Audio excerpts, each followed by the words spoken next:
Hello and welcome tonight.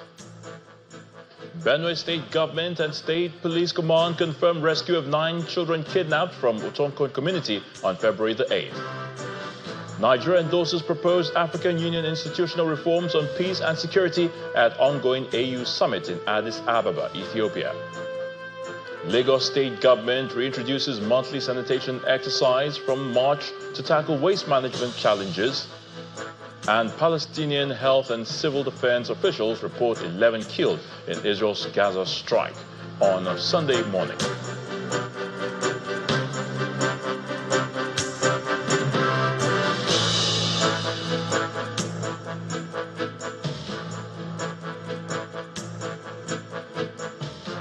It's cheery news for residents in Benue as the state government and the Benue State Police Command have confirmed the successful rescue of 9 children who were abducted from Utonkon community on February the 8th.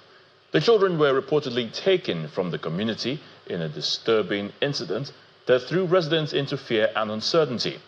Authorities say the rescue operation was the result of coordinated intelligence gathering and swift action by the police, with support from the state government. The 8th of February 2026 was an unpleasant day for members of Ojije community in Otonkon district of Ado local government area. The community was thrown into panic and sense of loss when gunmen stormed St. John's Catholic Church and kidnapped 9 children during a vigil. The state government, working with security forces, swung into action as Deputy Governor Samode paid an assessment visit to Ojije. A member of the church provides an account of what transpired on the day the worshippers were abducted. They shut the other door, back the church door at the back there. So they now kidnapped the 9 of them in number, which is those and there, 6 girls, 3 boys. They took them away. When the next morning we came to the church, we didn't find any of them. We now saw their footwear and their Bible on the ground. The deputy governor leads the team to the Ochidoma's palace for an expanded stakeholders meeting with the Ochidoma and his council members to review local surveillance strategies. He laments targeting worshippers in churches, but vow government action that will cap criminality. The primary duty of government is the protection of life and property. So we are not going to abdicate our responsibility, but we need to restructure the security architecture. If we are doing something in a particular way and you are not getting results, it is better you change your direction and change your tactics. The team recorded success as the state government and the security chiefs arrived at the government house Makodi to deliver the good news. With the strategies adopted, working along with the IGP tactical team led to the arrest of 4 suspects and the rescue of the 9 worshippers. Today I am glad to inform you that yesterday, the 14th of February, 2026, all of the kidnapped children have been rescued and reunited with their families. The IRT went to work immediately. On the 11th, they arrested 2 suspects and recovered 5 pieces of ammunition from them. Then subsequently, on the follow-up, they have to arrest additional 2 suspects and recovered one AK-47 rifle. The air component of the IGP tactical team is also focusing on the rescue of those kidnapped along the Otonkon Okpoba Road last week Monday, while on transit from Oju along the route, as well as the insecurity on the Konde-Katsina-Ala axis. Staying with security, and this time in Edo, the State Police Command has vowed to secure the safe and unharmed release of one of its officers who was kidnapped alongside his wife and daughter on February the 8th in Auchi, Etsako West local government area. The Edo State Commissioner of Police, Monday Agbonika, made the declaration during a press briefing at the command's headquarters in Benin City. Sequel to what happened yesterday, the governor frowned at it, and we told you yesterday as well that we are going to do, upon preliminary investigation, we are going to carry out intense investigation today. The governor gave a marching order that the assailant must be found, and this is what gave us the premonition to go into town today as early as 6 o'clock. We were in Benin, Metropolis, and we combed the length and breadth of Benin, and God be it, we saw, first in history, a K2 army magazine live in a vehicle that all the occupants fled, but we recovered the vehicle, a Highlander vehicle, and the K2. And we made some arrests as well, and they are giving us intel report to the leading major arrest that we're going to unleash very soon. Going forward, just expect that the town will be calm. We also expect that everyone that is into cultism and all sundry vices should relocate, or they will be found and caught and arrested and prosecuted, and Benin City should go on their normal duties. There is no cause for alarm. Meanwhile, communities in Barkin-Ladi local government area of Plateau State are strengthening cooperation and dialogue to sustain peace and prevent conflicts ahead of the 2026 farming season, amid lingering concerns over security, illegal mining, and night grazing. The renewed commitment was reaffirmed during a multi-stakeholder town hall meeting where traditional rulers, farmers, herders, and security agencies reviewed recent security gains and agreed on collective actions to protect lives, farmlands, and livelihoods. Our correspondent, Percy Dabang, reports. Traditional rulers, community leaders, farmers, herders, youth representatives, security agencies and local government officials gathered at Gold Hotel in Barkin-Ladi for a town hall meeting convened by the Joint Task Force Operation Enduring Peace. The meeting is aimed at consolidating the relative peace recorded in recent months, addressing emerging security challenges linked to illegal mining and night grazing, and promote peaceful coexistence as the farming season approaches. Addressing participants, the General Officer commanding 3 Division of the Nigerian Army and Commander of Operation Enduring Peace believes dialogue and community cooperation played a key role in the improved security situation in the state. As we deliberate on strategies for a peaceful farming season, I must emphasize the importance of strengthening community-based conflict resolution mechanisms.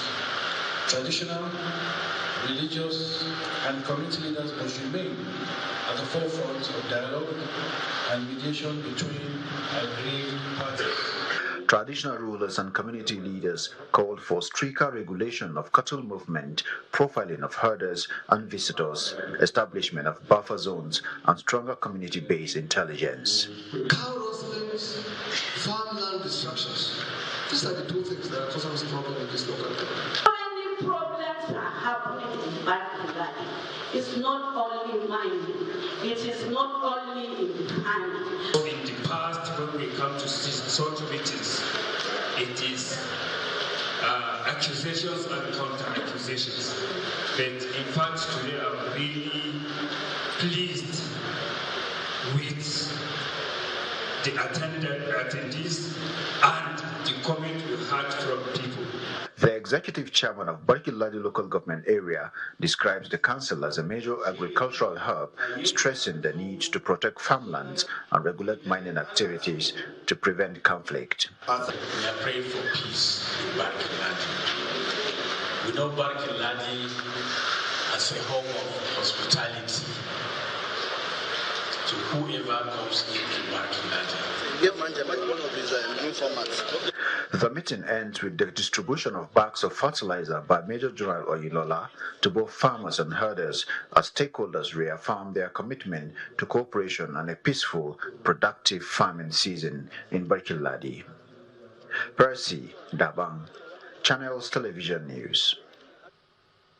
Motorists and passengers plying the Buni-Gari-Magza-Biu road are appealing to the federal and Borno state governments to fix the road to avert the daily abduction of passengers by insurgents. The 85 kilometers road, which links to Damaturu, the Yobe state capital, was first constructed in 1963, but has now become a death trap for passengers connecting to southern Borno.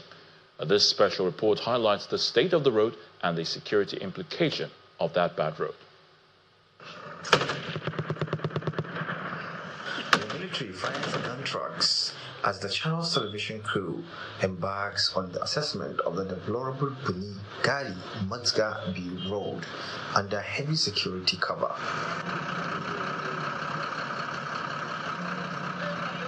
Motorists have to spend hours to ply the 85-kilometer road, which is the only road linking 5 local government areas in southern Borno to Maiduguri, the state capital. Passengers ply the road in fear of being abducted by insurgents. We are not enjoying the road at all. You always share information of attack before you come or after you might have passed. Sometimes we have to wait or spend the night before we continue the journey. We are really suffering. The governor is trying in some projects, but in terms of road construction, he needs to do more. We have not seen him doing anything about roads in our area. A source told Channels Television that the military have to scan the road daily for suspected improvised explosive devices in the morning before allowing motorists to ply the poor road. Residents believe the state of the road affects the response time of security agencies to any threat, and they urge the relevant authorities to fix the road for the safety of road users. We want government to repair the roads for us. The road is bad. I have been plying the road for the past 7 years. They should assist us. A distance of 3 hours takes 6 hours. We are facing challenges. Last week, our family members were faced with the challenge of abduction. The road is bad. We always ply the road in fear. Government should help us by reconstructing it. Mrs. HM was abducted recently on December 17, 2025, along the road alongside her daughter and granddaughter. They eventually escaped on Friday 11, 2026 from their abductors. They locked us in a house and fed us through a fence. When a fighter jet comes, they will move us from the house into the bush. We ate once a day and a jerry can of water is kept for about 20 of us. I told the women from Chibok that I met there that I will run away, because it's either I survive or die in their custody. Thank God, we eventually escaped and trekked for 2 days in the bush before reaching Buniyadi.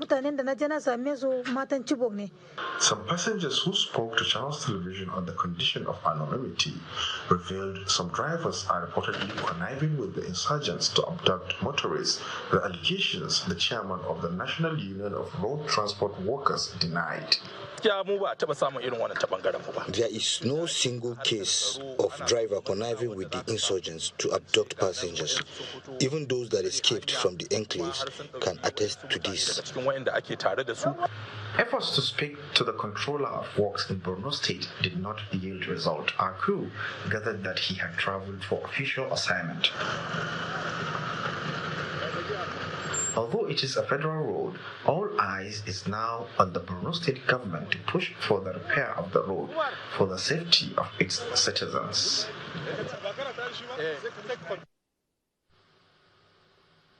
In part 2 after the break, former Labour Party presidential candidate Peter Obi assures supporters of his readiness to contest the 2027 presidential election. Please stay with us.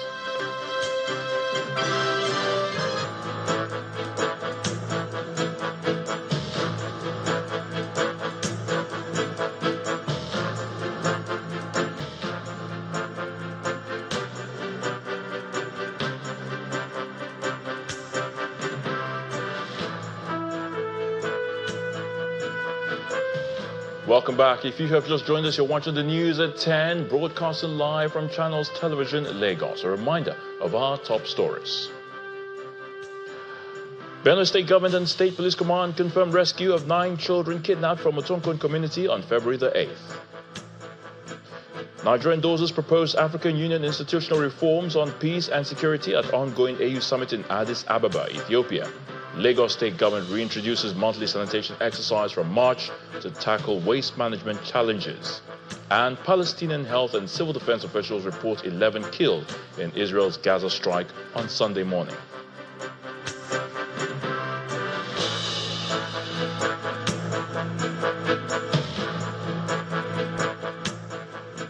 Nigeria has endorsed the proposed institutional reforms in the African Union with a focus on peace and security governance, strengthening democratic institutions, and ensuring stronger cooperation with international financial institutions and the private sector. Nigeria's position was presented by Vice President Kashim Shettima, who represented President Bola Tinubu at the closed session of the 39th Ordinary Session of the Assembly of Heads of State and Government held in Addis Ababa, Ethiopia.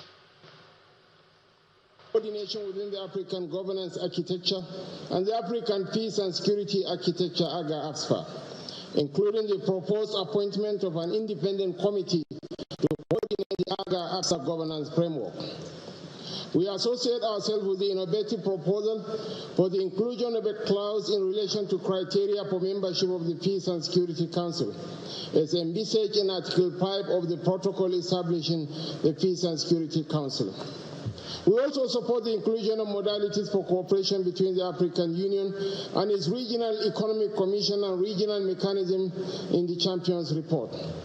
It is our view that this is necessary to ensure predictability and effectiveness in our peace and security governance.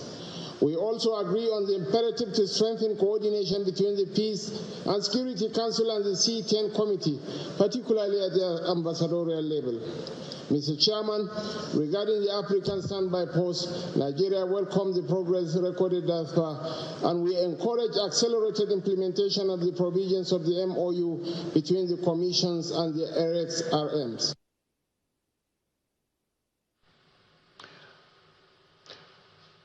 Back in Nigeria, members of the Renewed Hope ambassadors in Isialambano local government area of Imo State have reaffirmed their resolve to mobilize grassroots support for the re-election of President Bola Tinubu ahead of the 2027 presidential election. The commitment was restated during the official inauguration of ward coordinators at the Isialambano Council headquarters, where the group pledged sustained mobilization and political engagement across communities. Correspondent Eitokwe Kute reports. Members of the All Progressives Congress Support Group, Renewed Hope ambassadors, converged on the Isialambano local government headquarters for the inauguration of their ward coordinators, describing the exercise as a strategic move to strengthen grassroots mobilization. In his welcome address, the Isialambano coordinator Ibawushi Okemdi charged members to remain united and steadfast in promoting the policies and programs of the Tinubu administration. We understand the call mandate of the Renewed Hope ambassador is advocacy, enlightenment, and education of our people. It is also the duty of the ambassadors to support all the progressive Congress in the party outreach, engagement, and mobilization.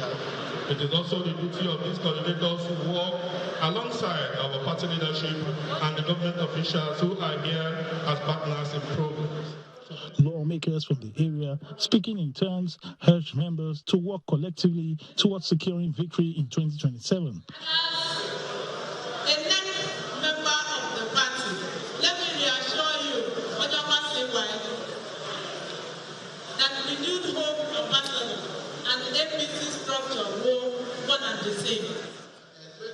The Imo State coordinator of the Renewed Hope ambassadors, Goodluck Opia, outlined the group's structure and responsibilities, stressing that effective world-level mobilization is key to sustaining support for the Renewed Hope agenda.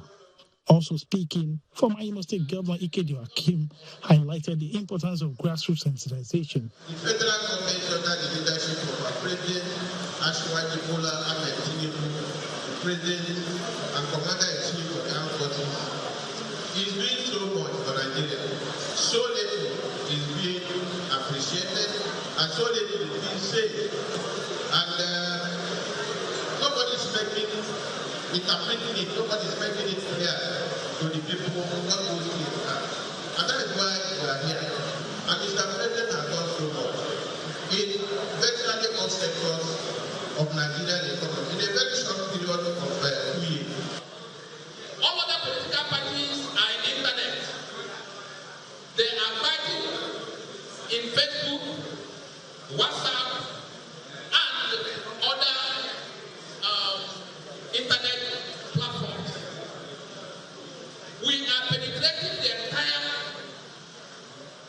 grassroots. The event climaxed with the formal inauguration of work coordinators who pledged to diligently carry out their responsibilities. As the 2027 election cycle approaches, the group insists that sustained grassroots engagement will remain central to consolidating support for President Bola Tinubu's second-term bid. Eyitopakuta, Channels Television News. Nigeria's real sector, which comprises agriculture, manufacturing, and construction, has remained a cornerstone of Nigeria's economic stability, with its importance underscored by the recent GDP rebasing exercise. However, the sector's health status has been uncertain, and most players connected to the consequences of some government policies. In this report, our correspondent, John Mekwa, speaks with some stakeholders for their perspective on their current operating environment. The records of the Lagos Chamber of Commerce and Industry indicates that about 75 multinationals have either exited or divested in Nigeria between 2022 and 2026 now. Latest numbers indicate that the macroeconomy is getting better. That's what the numbers say. But do the businesses in the real sector feel this? The Director General of LCCI, Dr. Chinyere Almona, gives updates on their findings. In the recent times, I would like to say really that the pace of departure has come down. We haven't had any recent major exit, which is good. It just tells us that the Nigerian economy is still an investor's interest, and that the Nigerian economy is very resilient. Resilience is what has kept the rhythmic soundscape from factories, even in the face of adverse factors, which include currency devaluation and forex crisis. In 2024, the Naira was ranked among the worst performing globally. High operational costs, especially energy prices surging with the removal of subsidy in 2023. Frequent and abrupt changes in government regulations, such as the expatriate employment levy and multiple taxation, which should be dealt with the new tax law. There's also declining consumer purchasing power due to inflation, which has led to consumers seeking cheaper, locally made alternatives. And then security and reputational risks and risk perception of Nigeria. The only thing that got better was the stability of exchange rates. And, we still have a lot of people living, I don't want to say people, a lot of factories shutting down and leaving Nigeria. So, it's been tough. And the solution for most of these lies with the government. Good roads. And another major thing we are fighting is that ease of doing business. TAS is harmonized in order to see that what you pay is not, you are not paying double taxation, you are not being harassed to pay taxes that you are not supposed to pay. When it comes to employment, the real sector, especially agriculture and construction, creates the bulk of the opportunities, with manufacturing alone accounting for roughly 12% of the formal labor force.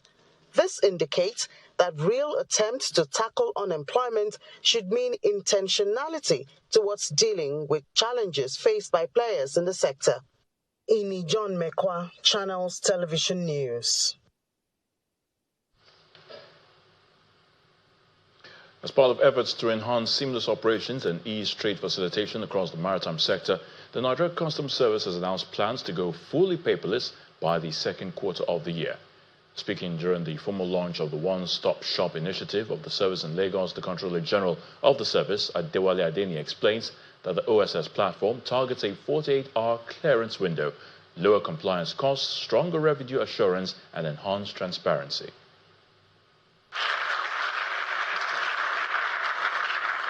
It's the launch of a new trade facilitation initiative in Lagos State.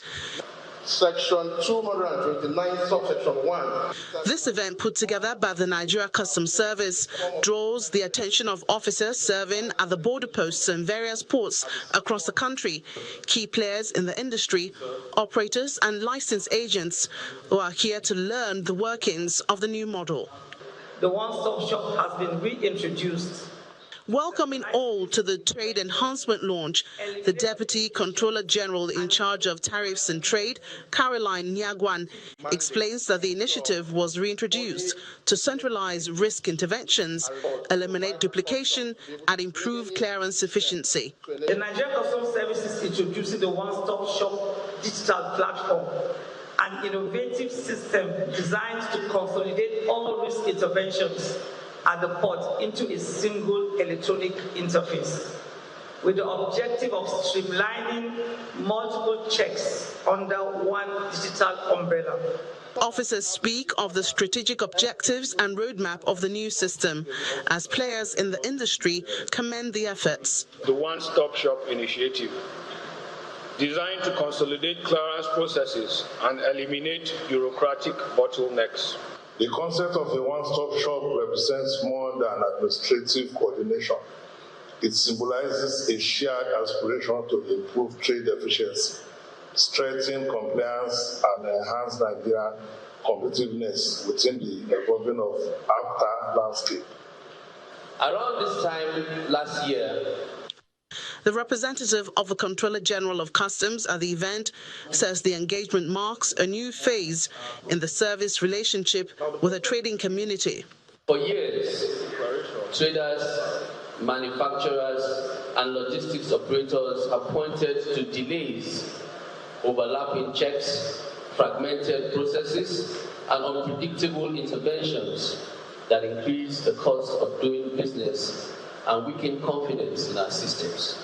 The Nigerian Customs Service has examined these findings closely, and this engagement marks a decisive step towards practical, measurable, and sustainable reform.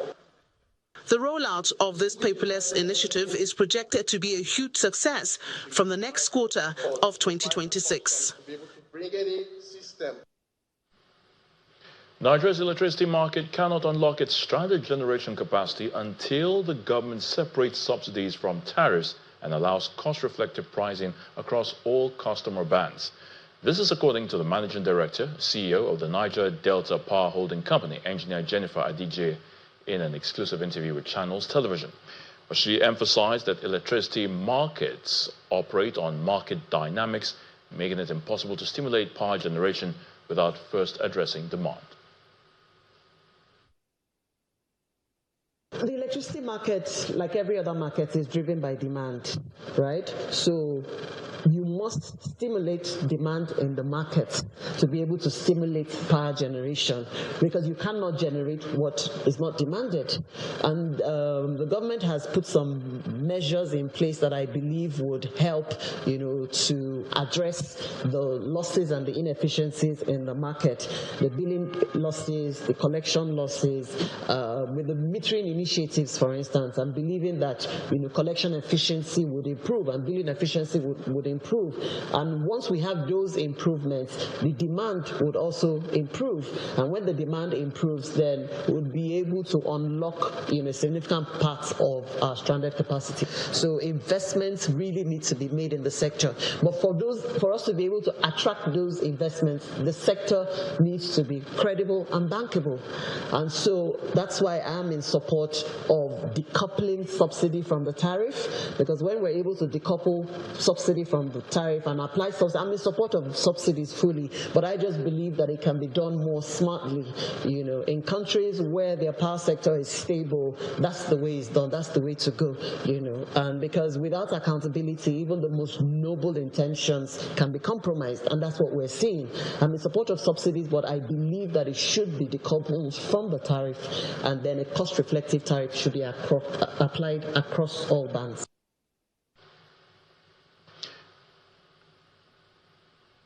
Now, to catch the full interview with Engineer Adige, please watch Newsnight by 9 p.m. on Monday, February the 16th on all Channels television platforms. Still ahead on the news at 10, Lagos State Government reintroduces monthly sanitation exercise from March to tackle waste management challenges. Please join us again.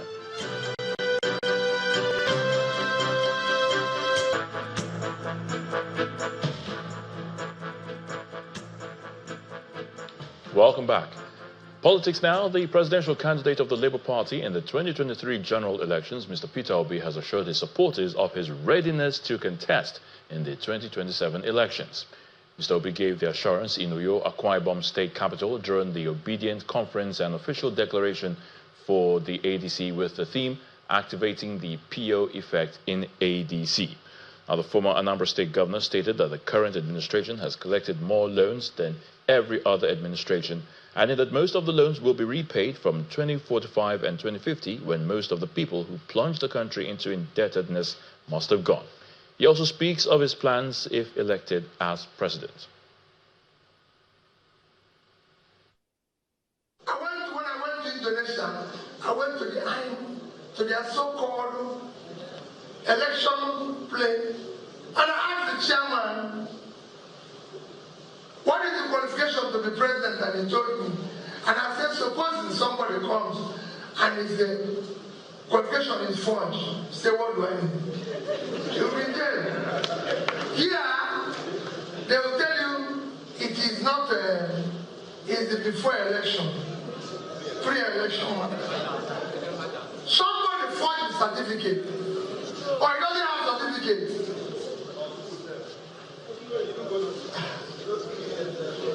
What a country. What a country. And that's where we're going. That's why the American president said, now disgraced country called Nigeria. In Lagos, the state government has announced plans to resume the monthly sanitation exercise next month. Now, the State Commissioner for Environment and Water Resources, Mr. Tokunbo Wahab, made this disclosure during an inspection of ongoing drainage projects on the Lagos island. Mr. Wahab expressed concern that many Lagos residents pay little attention to proper waste disposal, a practice he described as inappropriate and one that increases the risk of disease outbreaks.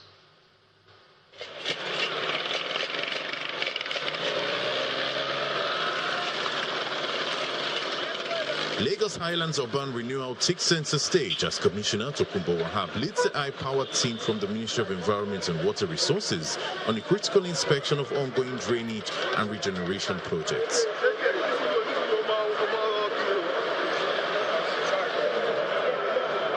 The mission begins at Ojalba on the bridge, a site marked for an ambitious rectification and regenerational plan.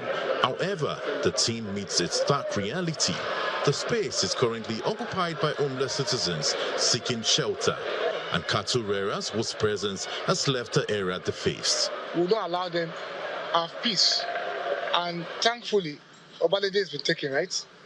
That Ijora has been taken also. We're going to visit it very soon. They're putting up a very wonderful football pitch, sporting facility there at CSR. Now, the Ojalba is going. The other one to Ojalba is going. Now, as we're clearing them, we're negotiating with different parties. We are looking at the designs also to be sure we are bringing what will add value to that place. The inspection moves to Ojogiwa and Aroloya, where a massive battle against flooding and filth is underway. Residents here are grappling with refuse-clogged arteries and blocked drains, prompting government to accelerate simultaneous road and drainage works to reclaim the neighborhood.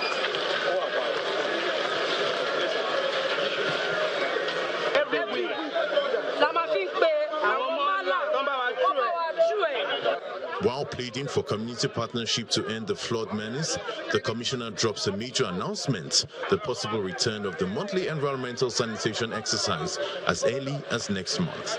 I strongly believe sometime in March this year we should start. It may even be earlier. We're doing the engagement and should have a date communicated as soon as possible. You see, I believe we just have a discipline problem. It's hard to say. We don't have a waste problem, we have a discipline problem. People choose to do some things and they do them badly. But we've had discussions with the Loma management. this week will be very decisive. We're going to make very, very, very, very hard decisions on some corridors. And we will not stop at that. We realize also that markets on the express are mostly culpable. The state government is now drawing a line in the sand, warning that strict disciplinary measures await anyone caught dumping refuse on the road medians. The ministry urges all Lagosians to adopt conscious waste disposal habits to keep the metropolis pristine. Enugu State Governor Peter Mbah has inaugurated the Enugu Hire Factory, a major foreign direct investment by Hire Global Business in partnership with the state government. The factory is designed to produce technological equipment for the education and health sectors, as well as renewable energy solutions.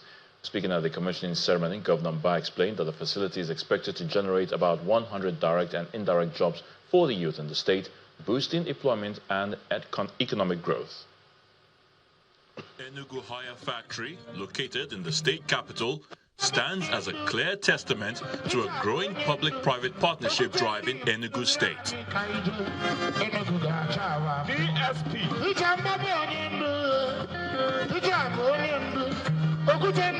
Governor Peter Mbah leads guests, including the Ministry of Science and Technology and top management of Hire Global Business, to officially inaugurate the facility.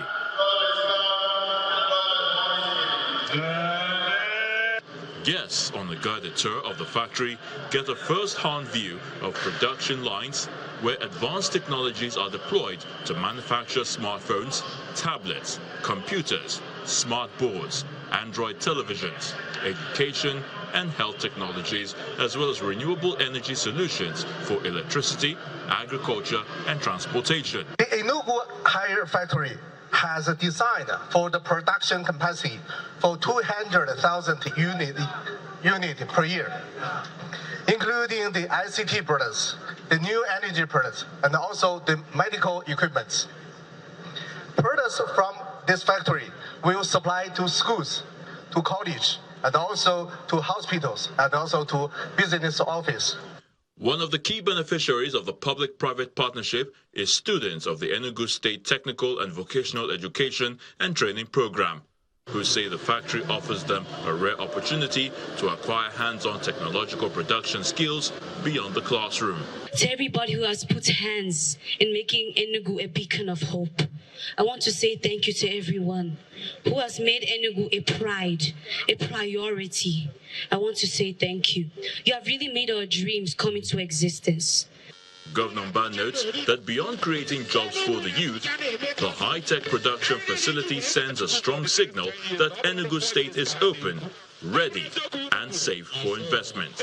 To investors watching across Nigeria and beyond, let this commissioning send a clear message. Enugu is open for business. Enugu is ready for industry. Enugu is building a future for our young ones. With the commissioning of the Enugu Hire Factory, the state takes another step towards industrialization, skills development, and economic diversification, positioning itself as a growing hub for technology-driven manufacturing in Nigeria. Nigeria has reaffirmed its commitment to strengthen ties with the People's Republic of China, describing the 55-year relationship between the two countries as a model of mutual respect, shared growth, and people-centered development.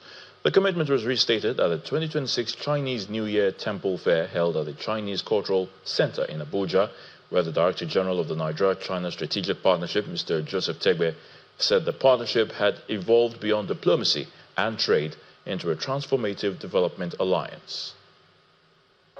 It was a colorful celebration as the Chinese embassy in Nigeria marked the 2026 Chinese Lunar New Year with a vibrant temple fair, an event that also commemorated 55 years of diplomatic relations between China and Nigeria. Hosted at the China Cultural Center, the event drew diplomats, government officials, and members of the Chinese community in Nigeria. In his remarks, the charge d'affaires of the China embassy emphasized the significance of the festival, calling it the most important cultural celebration in China.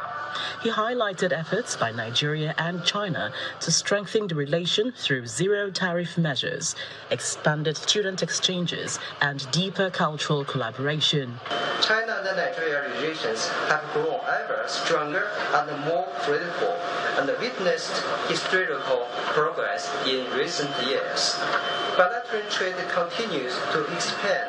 Infrastructure cooperation is progressing steadily, and the two sides are actively consulting on implementing of zero-tariff measures, which provide strong support for Nigeria modernization efforts. Reflecting on the long-standing bilateral relationship, the Director General of the Nigeria-China Strategic Partnership, Mr. Joseph Tegbe, states that the partnership had delivered tangible benefits to ordinary Nigerians in infrastructure development, agriculture, and knowledge exchange.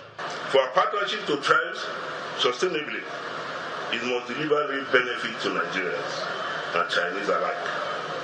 We welcome Chinese businesses to Nigeria, encourage partnerships, and prioritize capacity building, skills transfer, and shared growth. In return, Nigeria will continue to offer welcoming environment rooted in hospitality, trust, and mutual respect. The colorful celebration featured martial arts displays and cultural exhibitions, underscoring the deepening people-to-people ties between Nigeria and China.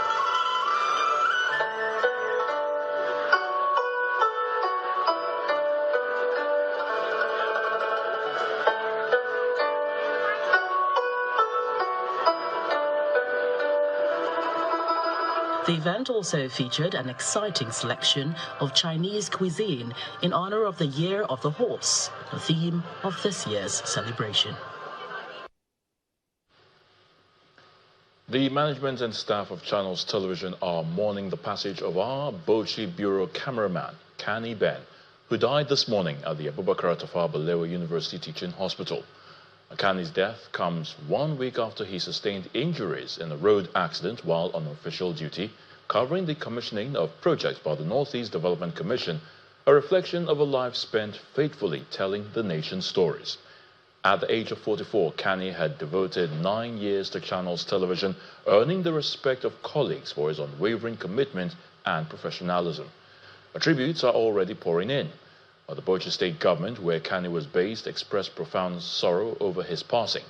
In a statement by the Special Advisor to the Governor on Media and Publicity, Governor Bala Mohammed described Kani's death as painful and heartbreaking, noting that he died in active service while carrying out his professional responsibility of keeping Nigerians informed.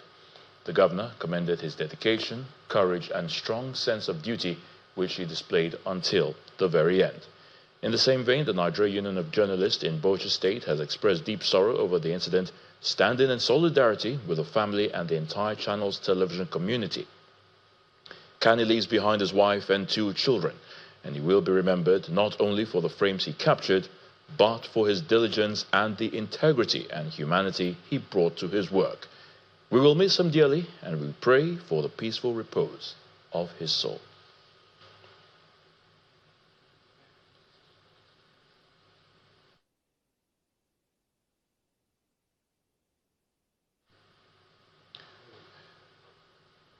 May his soul rest in peace.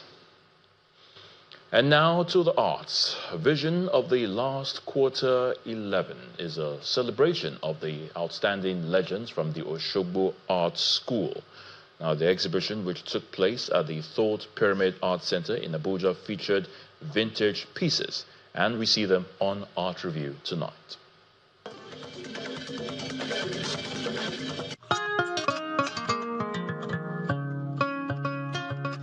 This memorable exhibition at the Thought Pyramid Art Center in Abuja is to reignite the flame of history.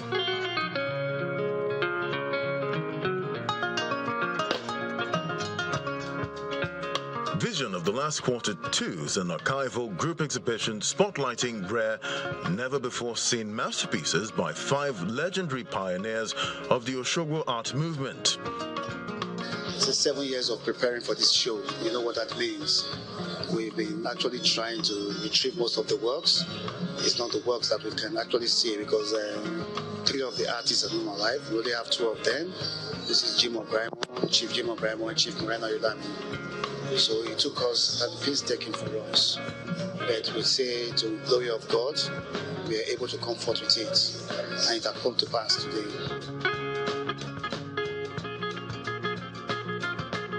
Adebisi Fabumi, Jim Obrimo, Morena Oyelami, Rufus Ogundele, and Twin 77.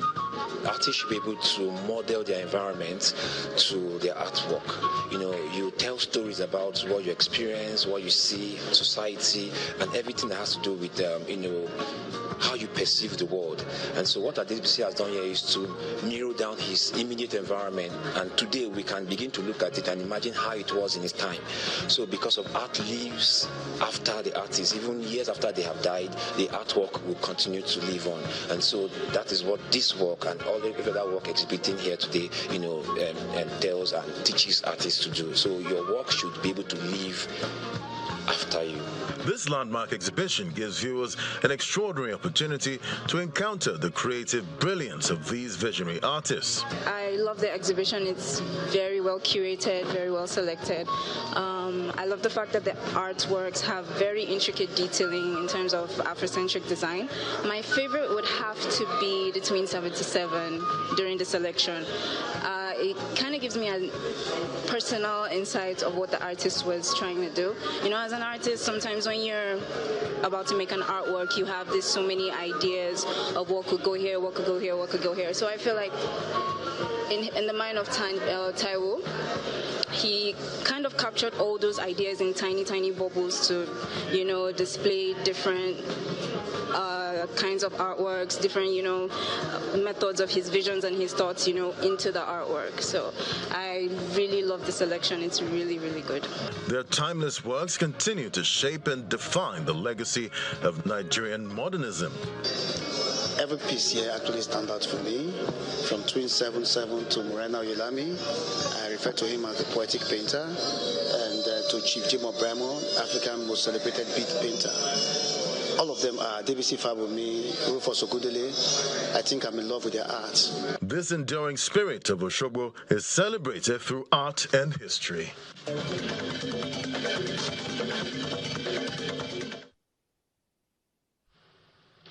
To sports news now, Ikorodu City maintained their lead at the top of the Nigeria Premier Football League following a 1-0 win against host Enyimba International in a match day 26 clash played this evening in Aba. Joseph Arumala's 29th minute goal gave the Lagos-based team their 12th win of the season from 26 games and are now on 44 points. And they are closely trailed by Rangers International, who beat Wiki Tourists, and the former champions are on 43 points. Katsina United edged Nasarawa United by a lone goal thanks to Babakar Masali's 81st minute strike. The Shooting Stars prevailed in a 6-goal thriller against Warri Wolves. Defending champions Remo Stars' poor run this season continued as they were held to a 1-0 draw by Abia Warriors. El Kanemi Warriors beat Plateau United 1-0, and Quarry United and Canopilas settled for a 1-1 draw. In England, Arsenal powered into the English FA Cup 5th round for the first time in 6 years as the quadruple chasers crushed Wigan 4-0. Mikel Arteta's side routed the third-tier strugglers with 4 goals in the first 27 minutes of the 4th round tie at the Emirates Stadium. Earlier, Harrison Reed scored his first ever English FA Cup goal as Fulham staged a second-half comeback to beat Stoke. Premier League strugglers Wolves overcame resolute Grimsby Town in the challenging conditions at Blundell Park to also reach the FA Cup 5th round. Sunderland overcame the spirited challenge of Championship strugglers Oxford United with victory at the Casam Stadium. In Spain, FC Barcelona coach Hansi Flick has called on his team to show a reaction against Girona on Monday in the Spanish La Liga after their 4-0 thrashing by Atletico Madrid in the Copa del Rey. The Catalan Giants were pummeled by Diego Simeone's side in the semi-final first leg on Thursday, but Flick believes his team's attitude has improved in the days since. Flick has backed his team's quality to shine through if they pick themselves up after the destruction at the Metropolitano Stadium in Madrid. Expect it's a team really well organized, right position, and always try to play brave out, and and this is what we expect. And of course, like normally we say, it's important that we find another intensity, another dynamic than the last Thursday. We have focus on the season till the end. It's a long way, but everything is possible. Everything is possible. And when we play as a team, and when we everyone is on 100%, so we have a huge quality. And this is what I want to see from the team. Nothing else. The governing body for the Olympics has defended its sale of a limited edition T-shirt commemorating the 1936 Olympic Games in Berlin under Adolf Hitler's Germany. The $42 shirt, which was condemned by Jewish organizations, has already sold out from the official Olympics online store. A spokesperson for the International Olympic Committee acknowledged the game's Nazi connections, but said the 1936 design fit with its lineup of historical apparel, marking 130 years of Olympic art and design. The first answer is, of course, we can't rewrite history. The 1936 Games happened, and by the way, we hold up what Jesse Owens did and a number of other athletes as great examples of upholding the Olympic spirit. So I think we need to also remember that there are also some good aspects of that. The technical answer, which is actually quite important, is that the validity of those trademarks depends on us exercising our rights to use those trademarks. So if we stop using those trademarks, they can be taken by other people and potentially misused. We produce a small number of those items, but the main reason is to protect our copyright so that it can't be misused. Away from sports news and into the international scene, 11 people were killed in Israeli airstrikes across Gaza on Sunday morning, Palestinian civil defense and health officials have reported. The Palestinian Red Crescent said a strike on a tent encampment in northern Gaza claimed at least 6 lives, while another strike in the south killed 5. The Israel Defense Forces IDF confirmed the attack, saying they targeted militants who had emerged from a tunnel into areas controlled by the Israeli military, describing the strikes as a response to ceasefire violations by Hamas. The attacks come amid preparations for the second phase of a US-brokered ceasefire, with both Israel and Hamas accusing each other of near-daily violations since the truce took effect on October the 10th. US Secretary of State Marco Rubio has assured European leaders that America does not plan to abandon the transatlantic alliance. He told the Munich Security Conference that the US does not seek to separate but revitalize an old friendship and renew the greatest civilization in human history. He criticized European immigration, trade and climate policies, but the overall tenor of the closely watched speech was markedly different to Vice President J.D. Vance's speech at the same event last year, during which he scolded continental leaders. European Commission President Ursula von der Leyen said she was reassured by Mr. Rubio's remarks.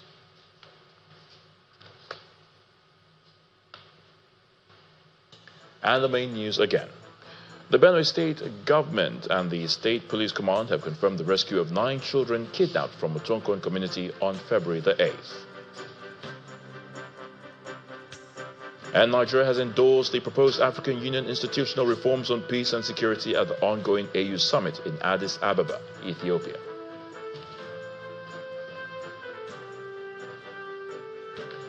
And that's the news at 10 tonight. Thank you so much for watching. I'm Ayotunde Balogun. From everyone here, do have a good night.